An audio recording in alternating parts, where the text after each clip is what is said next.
ajaiba makawa kakaba ergama Mikael sifgala zankaba kullu waaqa tokkoon ni amanna amiin. Kabajamoota jaalatamoota maatiiwwan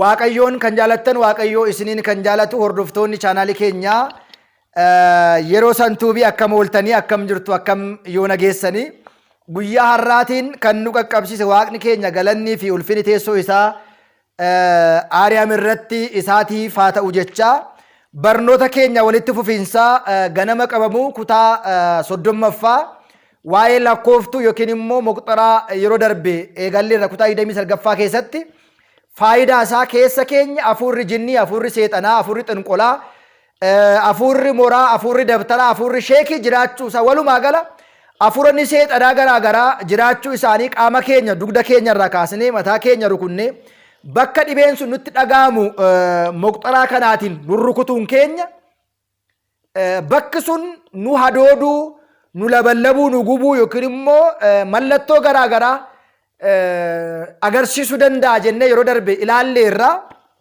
Mee hunda dursa lakkoofsi moqxaraa kanaa meeqa ta'uu qaba jennee gaafa ilaallu fireen ishee kun gaafa lakkoofnu akkuma giziyoo maarinnaa kiristoosii bitaarraa kaasneetu gara mirgaatti lakkoofna. Baay'inni firii ishee kun meeqa ta'uu qaba? 41 ta'uu qaba jechaadha. Isheen kun kunshi isheen kun kunshi fireen ishii firee 41 ta'uu qaba.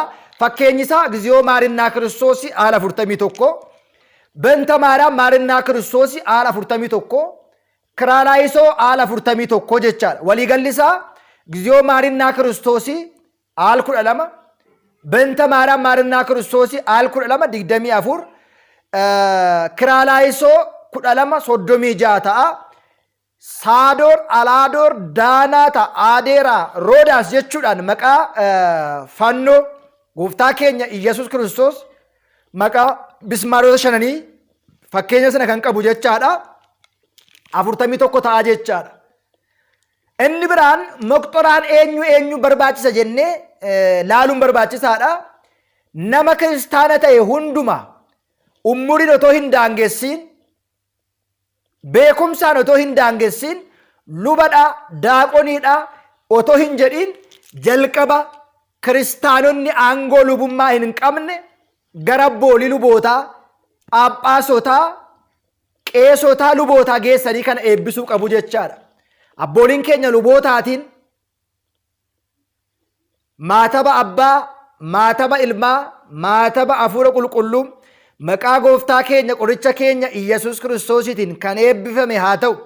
Lakkooftuun kun kan seexana barbadeessu, humna waaqayyoo kan dhiyeessu, nagaa waaqayyoo kan nutti dhiyeessu, hafuura hamaa kan gubu, hafuura hamaa kan dhiphisu, kukkutee luka keenyaa gaditti kan nu bichisiisu jechuudhaan abbooliin eebbisanii moqxaraa kana erga nuu kennaniin booda keessumaa iddoon moqxaraan immoo taa'uu qabu lafa kadhannaa keenyaa suura qulqullootaatiin qophaa'e, kadhannaa qofaadhaaf taa'e, suura qulqullootaa mataa irratti fannisuudhaan bifa kanaatiin ni keenya jechaadha.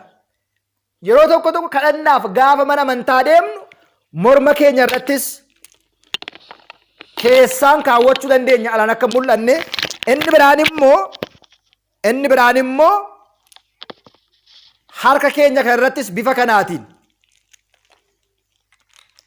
karaa keessaa kaawwachuu dandeenya jechaadha. Bifa kanaatiin qaban yeroo dhibeen garaagaraa nutti dhaga'amu kana kaasnee fannoo kana qabannee qaama keenya, luka keenya, dugda keenya sirriitti gaafa rukunnu hafuurri hamaan keessa keenya jiraachuusaa nutti hima yookiin immoo mallattoo nuuf kennaa jechaadha. Kanarraati kaanee soomuudhaan, sagaduudhaan, ganamas galgalas bakka isaa sana rukuchuudhaan gaabbii gallee fooniif dhiiga gooftaa fudhachuudhaan seexana hinjifachuu, seexana barbadeessuu, seexana gubuu, ofirraa ari'achuu ni dandeenya jechaadha. Inni biraan moqxaraan kun Eessarraa bitama? Gabaarraa bitama. Bakka meeshaan qulqullootaa argamutti bitama. Erga binneen garuu mana amantaa geessinee luboota erga eebbisneen booda hojiirra ooluu dirqama isaa ta'a jechaadha. Kanaan boodadha moqxoraan hojii irra kan inni oolu malee callisneedhuma gabaarraa binnee fannifachuu yookiin immoo kutaa kadhannaa itti fayyadamuudha. Moqxoraa immoo eessatti fayyadamna jennee gaafa ilaallu mana keenya keessattis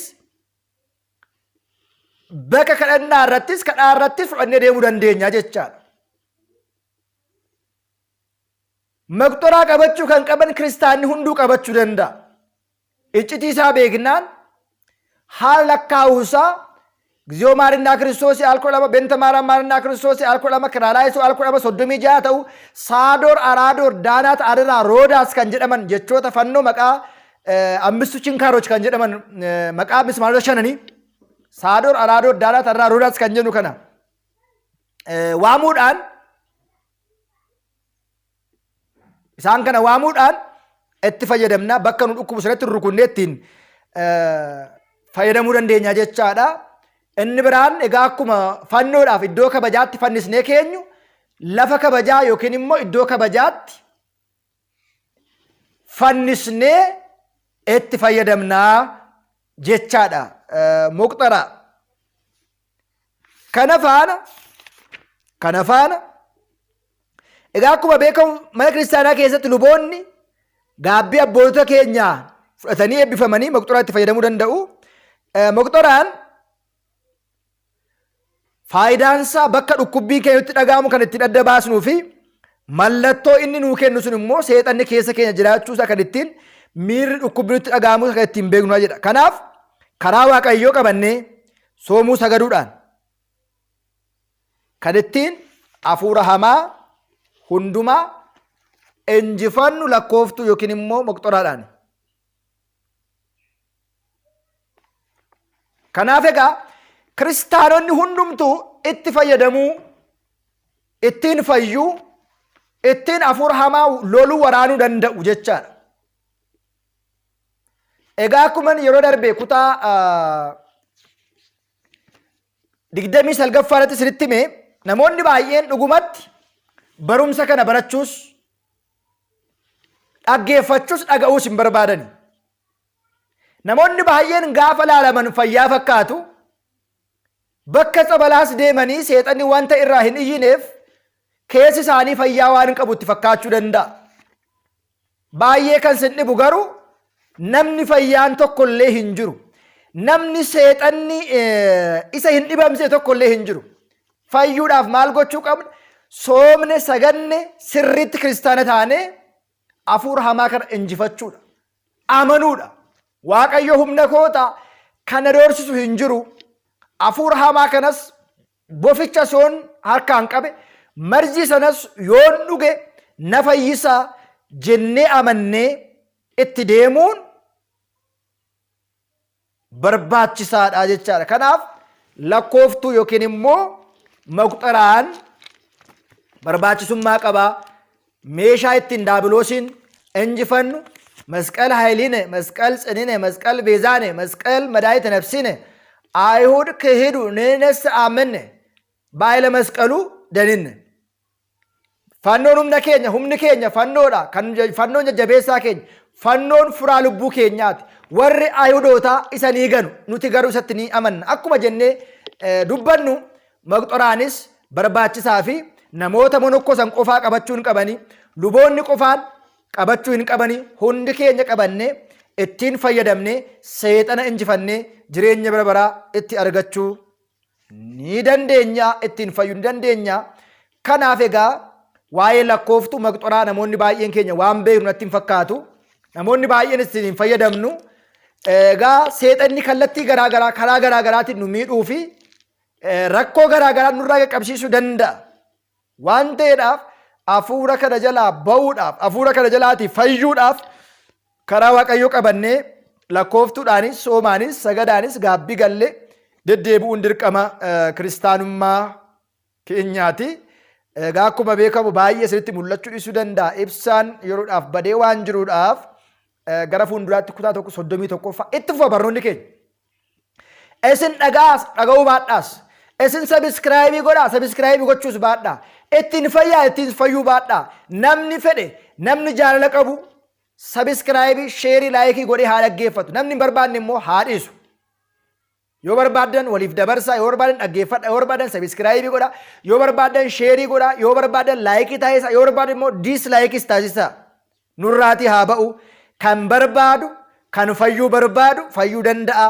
Kan ittiin fayyuu danda'u fayyuu danda'a. Kan fayyuu hin barbaanne immoo homaa gochuun hin danda'amu. Guyyaa har'aa barumsi keenya kutaa 30ffaa kanumaan dhugaa kutaa 31ffaa barumsa biraatiin amma wal agarruutti nagaatiin nu tura.